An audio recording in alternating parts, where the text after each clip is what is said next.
आइए बाबूजी, प्रमादनी हमारे इस देश के मसीहा बाबा साहब अम्बेडकर जी अपने कलम की लेखनियों से आजाद किए हैं। तो एक उन पर छोटी सी गीत है बाबूजी, आप सबके बीच में लाया हूँ।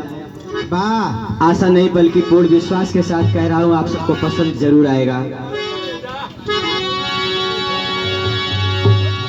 भैया मास्टर तर्जु है बा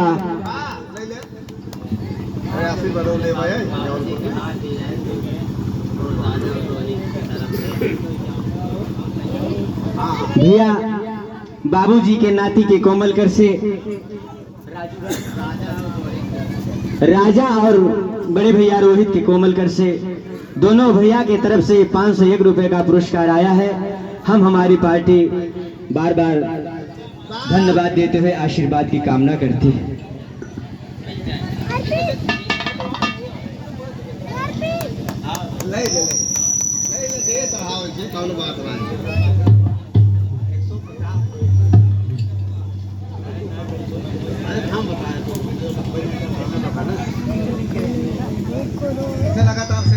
भैया मास्टर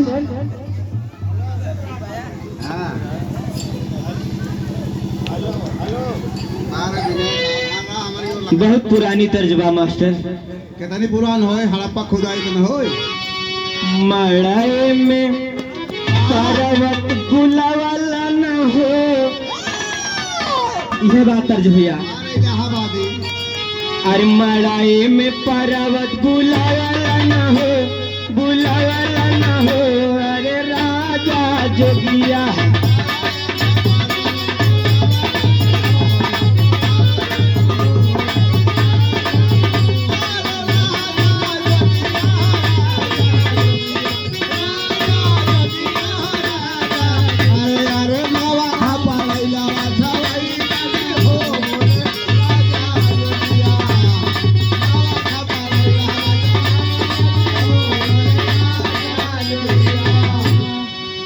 कहना है भैया, देशवा के भागिया जगावाला न हो, जगावाला न हो, भीमा बाई के ललनावा। देशवा के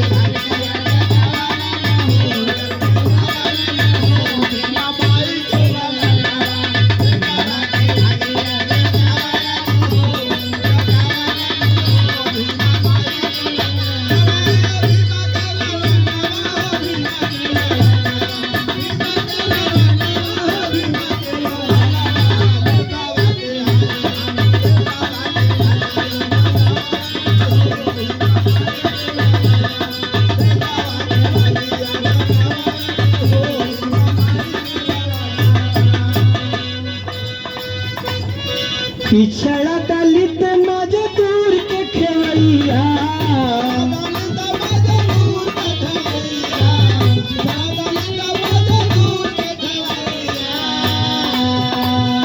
कठिनाई सही के लगाए पार नैया।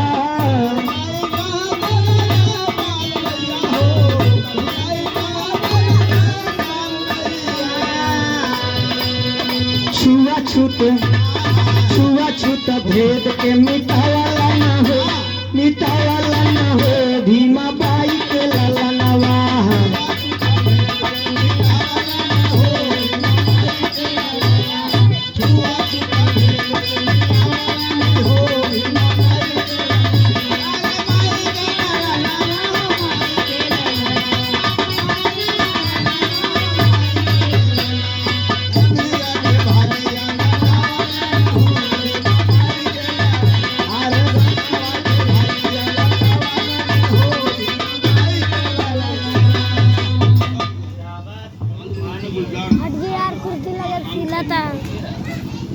परमादेवी चाचा श्री सालुक नंदन गुलजारगंज की पावन सरजमी से चाचा जी के कोमलकर से इस गीत पर खुश होकर 21 रुपए का पुरस्कार आया है। हम हमारी पार्टी चाचा को प्रणाम करती है और आशीर्वाद की कामना करती है। परमादेवी बड़े भैया राकेश मिस्त्री तारापुर की सरजमी से 500 में 51 रुपए का पुरस्कार दिए हैं। भैया को कोट कोट नमन है। टोनी भैया के ढोलक पे खुश होकर दिए हैं। हम हमारी पार्टी भैया को प्रणाम करती है और आशीर्वाद की कामना करती है। ए बाबू, हमारे बाबा साहब ने कितनी लड़ाई लड़कर आप सबको न्याय दिलाए बाबूजी। जहाँ की जिस मंदिर में आप लोग चले जाते थे बाबूजी, वहाँ का पुजारी बड़ा टेंशन में हो जाता था बाबूजी। यहाँ तक जिस लोटे को आप जल चढ़ाने के लिए छूते थे, उस लोटों को अलग कर देता था बाबूजी। हम लोग को इतनी गिरी नजर से देखता था। तो बाबूजी, बाबा साहब ने अपने कलम की लेखनियों से बाबूजी हम लोग को आज आजाद किए। हम लोग आजाद हैं, जो आज हर जगह हर समय आप सबसे मिल रहे हैं, बोल रहे हैं, चाल रहे हैं। इससे बड़ा आजादी क्या चाहिए? आइए बाबूजी।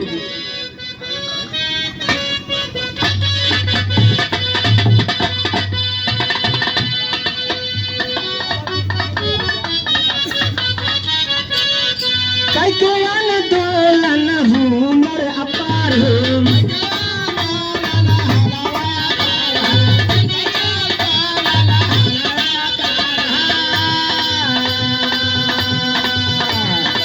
के आंदोलन हुनर दिखा के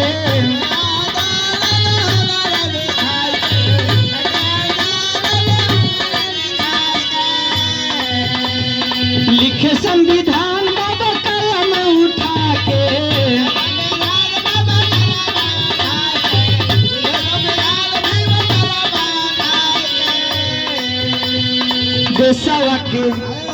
देशवा के सपना सजावला ना हो भीमा बाई के ललनवा।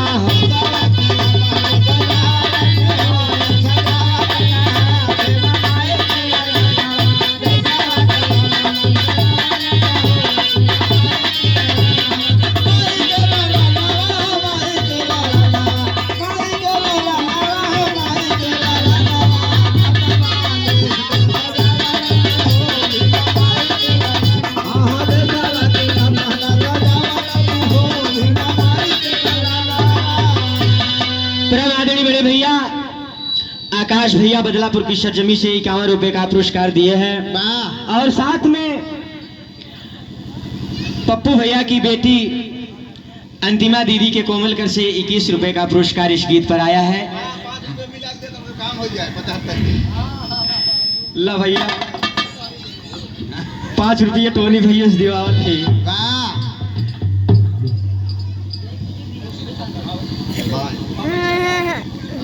बाबा साहब ने बाबूजी कितनी लड़ाई लड़कर, कितनी परिश्रम कर कर अपने कलम की लेखनियों से आज संविधान लिखा, हम लोग आजाद हुए। आइए अंतरी की दूसरी लाइन में कहना चाहूंगा। ज्योति अखंड पिशासी के चिराग हो, ज्योति अखंड पिशासी के चिराग हो,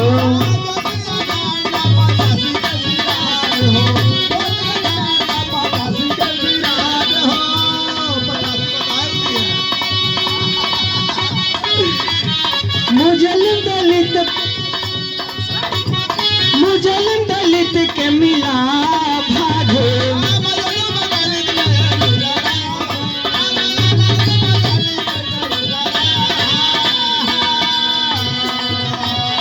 न्याय बन के न्याय दिलावाला न हो भीमा बाई के ललनवा।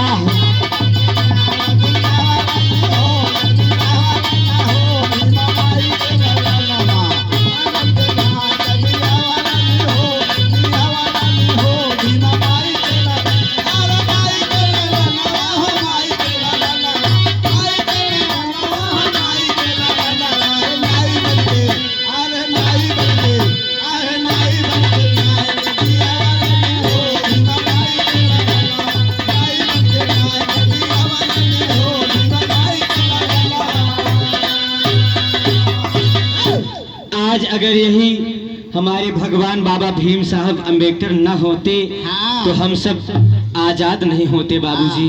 जाता ना दिन नहाता खू।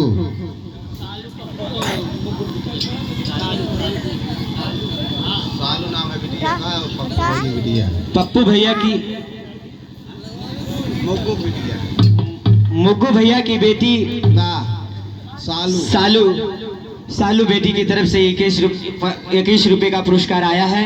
हम हमारी पार्टी धन्यवाद देते हुए आशीर्वाद की कामना करती है। गलती हो जाए टोनी से आधा ले फिर से बुलवाए।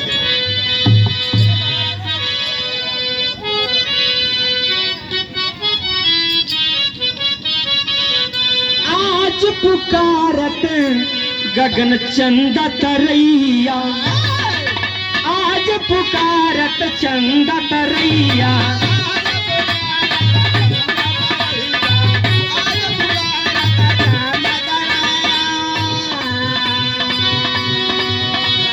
भइल विलुप्त सूरज के ललैया,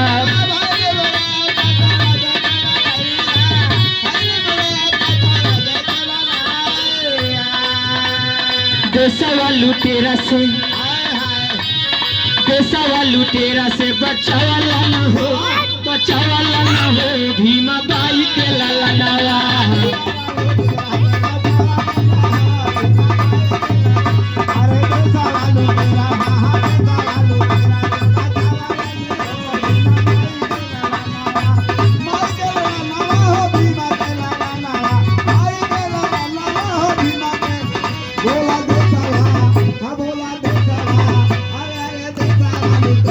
जगावाला न हो भीमा बाई के ललना, देशवा के भजिया जगावाला न हो भीमा बाई के ललना।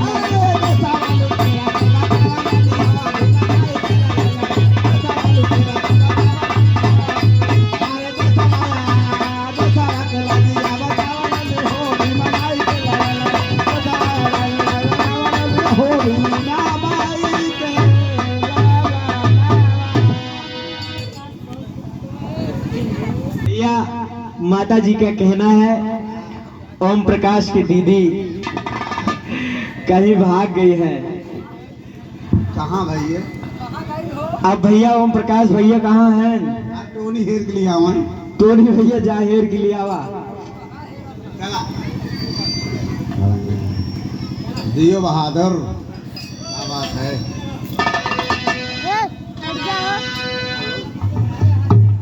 रुके ना।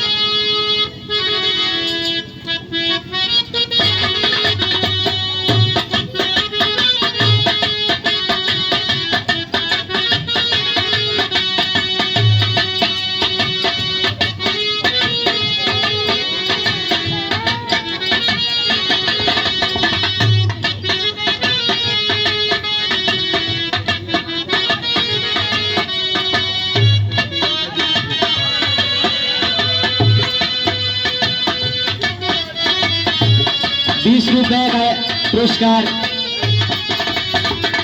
अंतिमा दीदी के कोमलकर से आया है। हम हमारी पार्टी बार बार धन्यवाद देते हुए आशीर्वाद की प्रतीक्षा करती है।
बोली कि ना ढोलिए बजाइबे कि ना है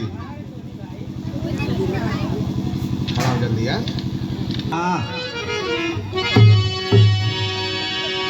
एक छोटी सी निर्गुण गीत आप सबके बीच में।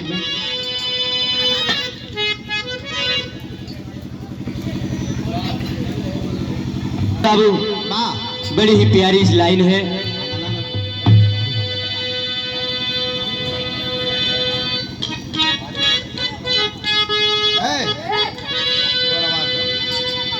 अरे आंगन में खिले फूला फूलवाए नैना दो,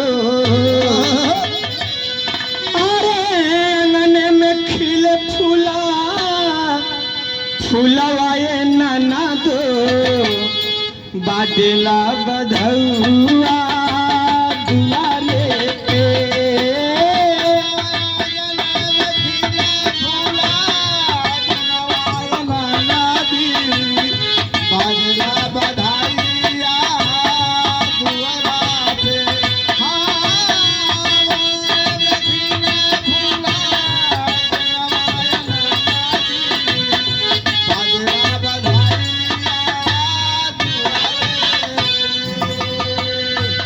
ए बाबू आइए, आपके इस बीच में एक छोटी सी निर्गुण गीत है। ढाई एक दिन माटी के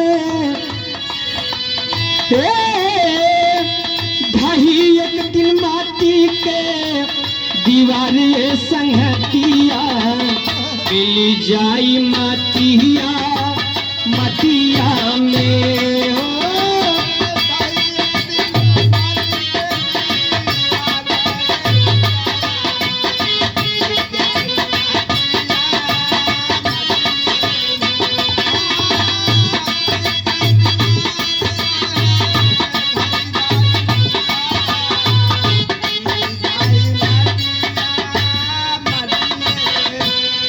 ए बाबू, वो मिट्टी का शरीर एक दिन इसी मिट्टी में मिल जाएगा, किसी काम में नहीं आएगा बाबू। इसलिए इस मिट्टी के शरीर पर कभी अभिमान नहीं करना चाहिए। अंतरे की लाइन में कहना चाहूंगा, माया में काया फसल नहीं बात ठिकाना,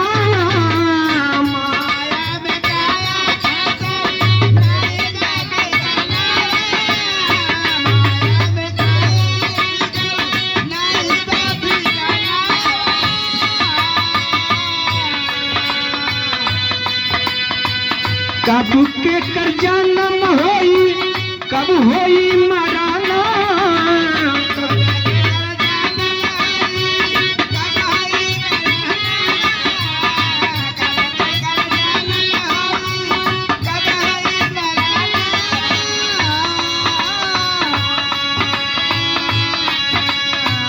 रोई खाली झूठा ही के, रोई खाली झूठा ही के ले गए संगतिया, मिली जाई माटिया मटिया में।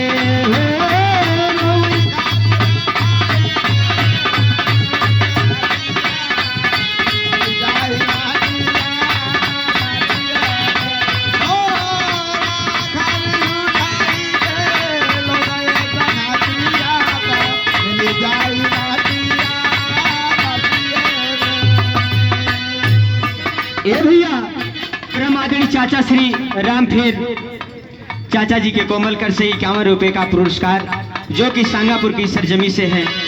चाचा जी के कोमल कर से 51 रुपए का पुरस्कार आया है। इस प्रस्तुति पर हम चाचा जी को बार बार धन्यवाद देते हुए आशीर्वाद की कामना करता हूं। ए बाबू, यह शरीर आज अपने इस परिवार में माया के रूप में बाबूजी फंसा है। जिस वक्त जाने लगता है बाबू, इस शरीर का कोई साथ देने वाला नहीं है।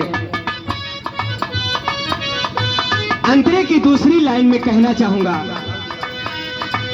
कोई है पराया एक दिन सखिया सहेलिया,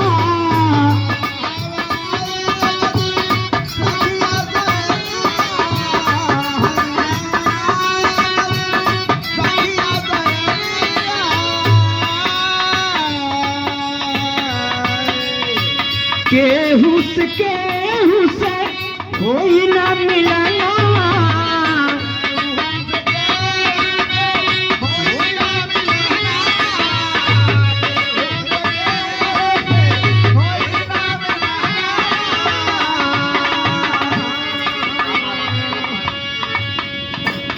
राम आश्री बड़े भैया कलवारी भैया के कोमलकर से 51 रुपए का पुरस्कार आया है। इस गीत पर भैया को बार बार प्रणाम है और आशीर्वाद की कामना है।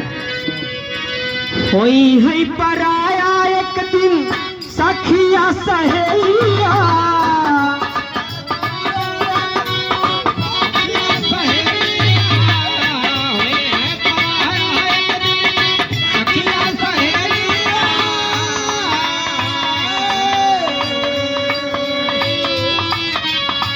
केहू से कोई ना मिलना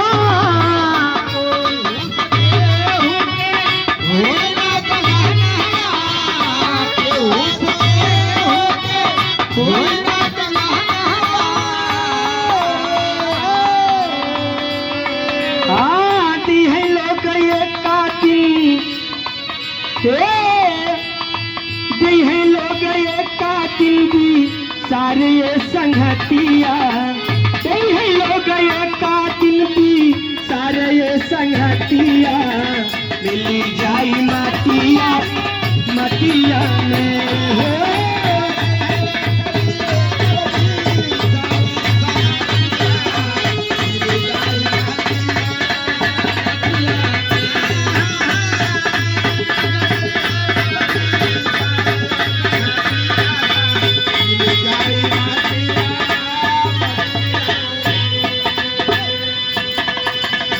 ए बाबू एक दिन सब इस शरीर को छोड़कर बाबूजी बगल हो जाएंगे। ये शरीर इसी मिट्टी में मिल जाएगा बाबूजी। बस 2, 4, 6 दिन 10 दिन इधर उधर तकलीफ होगी बाबू, उसके बाद लोग भूल जाते हैं। आखिरी पंक्ति में कहना चाहूंगा, क्या बात है गुरुवर बिहारी गुड़का नेश का सपना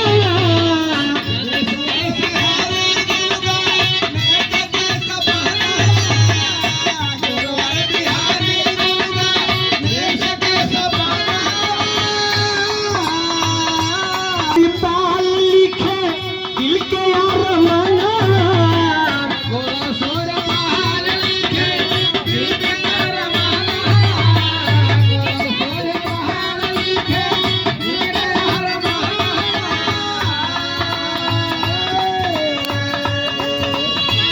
दिन याद गावई सत्य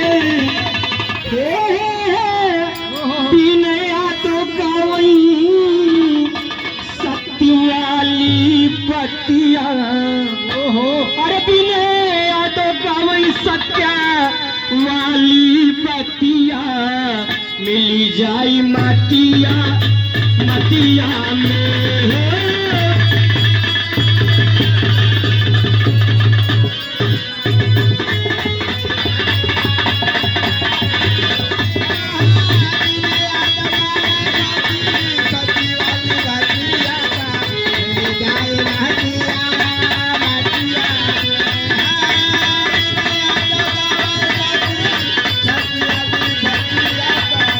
मिल जाई मटिया मटिया। ए भैया माही भैया के कोमलकर से 51 रुपए का पुरस्कार आया है। 51 रुपए का पुरस्कार आया है। हम भैया को धन्यवाद देते हुए बार बार आशीर्वाद की कामना करते हैं। जय भीम, नमो बुद्धाय।